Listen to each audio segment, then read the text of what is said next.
Ebu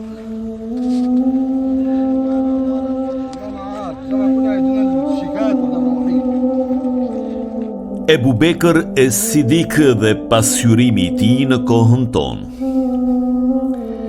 Në historinë e Islamit, pas çdo fjale të pejgamberit alayhis salam, qëndronte një hije e ndritshme, një shok I përkushtuar, një zemër që nuk u lodh kurrë. Ebu Bekër e Sidik. Ai ishte I pari që e besoi, I pari që dha pasurinë, I pari që u ngrit kur të tjerët u ulën, I pari që qëndroi kur të tjerët u dridhen.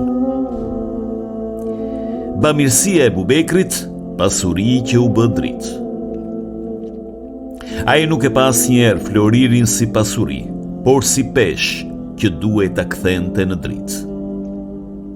Kur Bilali po shtype në ngurë, Ebu Bekri dha arin për ta liruar. Kur sklevrit e tjerë rënkonin nga zinxhirët, ai shpenzoi që t'i çlironte. Kur pejgamberi alayhis salam kërkoi ndihmë për ushtrinë, ai solli gjithçka që kishte. Dhe kur u pyet, çfarë le për familjen tënde?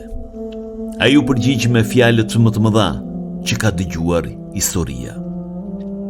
U lash Allahun dhe të dërguarin e tij. Kjo ishte bamirësia e tij, një dorë që jepte pa frikë, një zemër që nuk ndalej kurrë, një besim që nuk pyeste për nesër. Dridhja e zemrës së tij. Por me gjithë këtë madhështi, Ebu Bekri nuk u ndi asnjëherë I shpëtuar. Ai thoshte, sikur një këmbë ta kishe në xhenet dhe tjetra jashtë, nuk do t'ishe I sigurt derisa Allahu të më falte. Ky ishte kalifi I parë, prisi I botës islame, dhe megjithatë zemra I dridhej nga frika ndaj Allahut. Ai nuk e shite veten si sundimtar, por si shërbëtor të një amaneti që peshon mbi supet e çdo burri që merr përgjegjësi. Nga Meka te shqiptarët, lidhja e pashkëputur.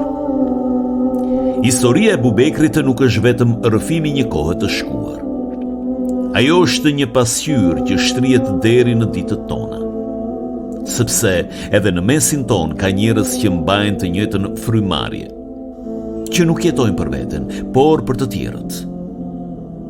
Njëri prej tyre është Halil Kastrati. Ashtu si Ebu Bekri, ai nuk mat madhështin me sa ka në xhep, por me sa jep nga zemra. Por dallimi është I madh. Ebu Bekri dha gjithçka nga pasuria e vet. Halil Kastrati është bërë besimtar I besës së popullit I mërgimtarve, I shqiptarve nga Kosova, Shqipëria, Maqedonia, Tetova, Gostivari e deri në Zvicër e Amerikë, që ja dorëzojnë amanetin e tyre. Jo kushdo mund ta mbajë një amanet të tillë, sepse miliona euro nuk janë thjesht para. Janë besim, janë shpresa, janë lutje të fëmijëve jetim, janë lot nënash. Dhe Halili I shpërndan ato jo për lavdi, jo për interes, por për hir të Allahut. Njësoj siç Ebu Bekri çliroi Bilalin jo për tregti, por për iman.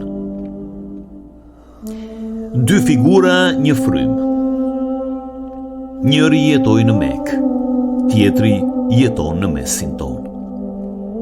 Njëri dha arin e vet, tjetri shpërndan arin e një kombi që I beson. Por të dy janë një, zemra që jep dhe nuk ndalet. Ashtu si Ebu Bekri ishte krau I djathtë I pejgamberit alayhis salam, Halil Kastrati është krau I jetimëve dhe I varfërve. Ashtu si Ebu Bekri u bë mbështetje për një umet, Halili është mbështetje për një popull të tërë. Mesazhi I përbashkët. Ky kapitull është dëshmi se historia nuk është varr, por rrjedh. Ebu Bekri e hapi udhën e bamirësisë me pasurinë e tij. Halil Kastrati po e vazhdon atë udhë me besimin e një populli.